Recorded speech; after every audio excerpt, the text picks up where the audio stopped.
আসসালামু আলাইকুম। এই দুর্মূল্যের বাজারে মাছ মাংস খাওয়া তো বোধহয় আমাদের কপাল থেকে উঠে যাচ্ছে। তো আমার মতো ফৈনির জন্য সবজি ভরসা, যদিও সেটার অনেক দাম, তারপরেও খাইতে তো হবে কিছু একটা। তো সেই সবজিকেই চেষ্টা করতেছি যত বেশি মজা করে রান্না করা যায়।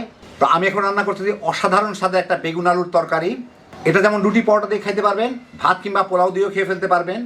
আঙ্গুল চেটে খাওয়ার মতো মজার, তৈরি করা খুবই সহজ। তো আসেন দেখি শুরু করা যাক। আমি দুইটা এরকম গোল বেগুন কেটে নিব, একটু বড় বড় করে কাটবো। দেখি বোটার দিকটা ফেলে দিই। এটা 4 টুকরা করলাম। এগুলো একটু এই 6 টুকরা করে নিব। এই যেরকম এরকম বড় বড় সাইজের দরকার হয়।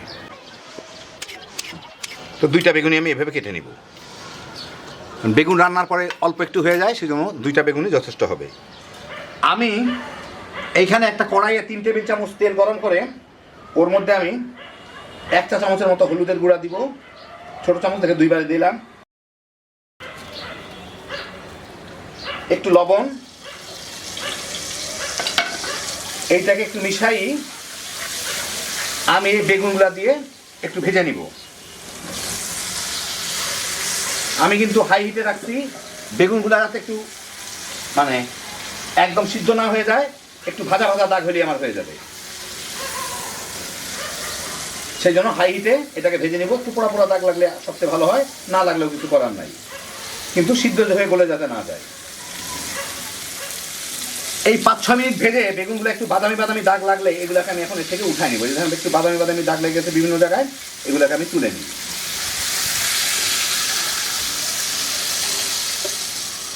এখন আমি সেই একই কড়াইয়ে আরও 1 টেবিল চামচ তেল দিয়ে নিছি। এর মধ্যে 2টা মাঝারি সাইজের দেশি পেঁয়াজ কুচি একটু ভেজে নিব।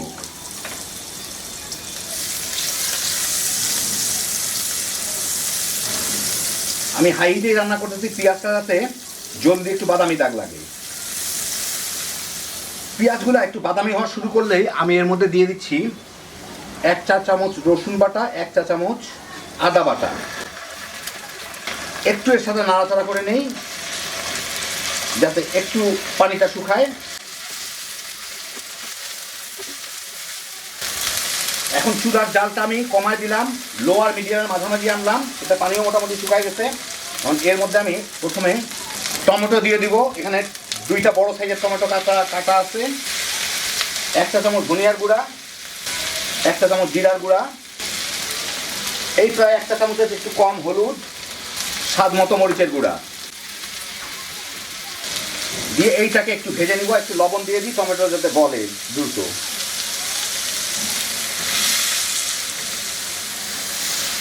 এই মিনিট খানেক ভেজেই আমি এর মধ্যে এখন একটু পানি দিয়ে দিই, খুব বেশি না, এটা যাতে একটু ভুনা ভুনা হয়। ভুনে নিতে হবে আমার টমেটোটা গলা পর্যন্ত। বাস, এখন আমি এটাকে ঢেকে ওই মিডিয়াম আর লোর মাঝে একটু জাল দিব। টমেটো একটু গলে যাবে আর এটা তেল ছেড়ে দিবে। প্রায় মিনিট 5 ভুনে আমি কয়েকবার নেড়ে দিছিলাম। তেলটা ছেড়ে দিলে আমি এর মধ্যে এখন দিয়ে দিচ্ছি আধা কাপ টক দই আমি ফেটে রাখছি। এর সাথে দিয়ে ভালো মতো মিশিয়ে দিই খুব দ্রুত। টক দইটা অপশনাল, দিতে পারেন নাও দিতে পারেন, দিলে টেস্টটা ভালো হয়, এই আর কি। এটা ঘরে বানানো টক দই, কেউ বানাইতে চাইলে ডেসক্রিপশন লিঙ্ক আছে, দেখে নিন। খুব সহজ তৈরি করা, অনেক সাশ্রয়ী, দোকানে কেনার অর্ধেকের মতো দাম পড়ে। এখন আমি একটু এটাকে ভুনে নিব, খোলায় ভুনবো টক দইয়ের পানিটা চলে যাওয়া পর্যন্ত, আর ঢেকে দেওয়া দরকার নেই। আরও 4-5 মিনিট ভুনে তেল ছেড়ে দিলে, যেমন সাইড দিয়ে তেল দেখা যাচ্ছে, এখন আমি এর মধ্যে দিয়ে দিব। এখানে আমি 4টা আলু সিদ্ধ করে এভাবে ভেঙে রাখছি, সিদ্ধ করে এটা বড় বড় করে ভেঙে রাখছি। এই যে দেখেন, মানে একদম ভর্তা না, বড় বড় চাকা চাকা, ওগুলা একটু পানি দিয়ে দিই তলে যাতে আবার পুড়ে না যায়, খুব বেশি পানি দিব না। এই বেগুনের মধ্যে অনেক তেল আছে, চেঁচে কুচে দিয়ে দিই। একটু এর সাথে মাখায় আমি একটু লবণটা দেখব। চুলার জালটা এখন একটু বাড়ায় দিই, লবণ লাগবে, আলুর লবণ টানবে, মোটামুটি যথেষ্ট পরিমাণ লবণ দিতে হবে। এখন আপনারা ঝোলের পরিমাণটা দেখেন, আমি এরকমই রাখবো ঝোলটা, কারণ হচ্ছে এটা একটু মাখা মাখা হবে। অর্থাৎ ঝোলটা আর একটু কমে গেলে আরেকটু মাখা মাখা হয়ে যাবে। আর এইটা অত মানে জাল দেওয়ার তেমন কিছু নাই, কারণ বেগুনটাও সিদ্ধ হওয়া প্রায়, আলুটাও তো সিদ্ধ করাই। এখন ঝোলটা একটু কমে গেলে আর ভিতরে মশলাটা ঢুকে গেলেই হয়ে যাবে। এখন আমি ঢেকে এটাকে 4-5 মিনিট জাল দিব। ঝোলটাও কমে যাবে আর মশলাগুলো বেগুন আলুর মধ্যে ঢুকে যাবে। মিনিট 3 জাল দিয়ে আমি কয়েকবার নেড়ে দিছিলাম। আমি এর মধ্যে কয়টা কাঁচামরিচ, লাল মরিচ দিয়ে দিব। এটা কিন্তু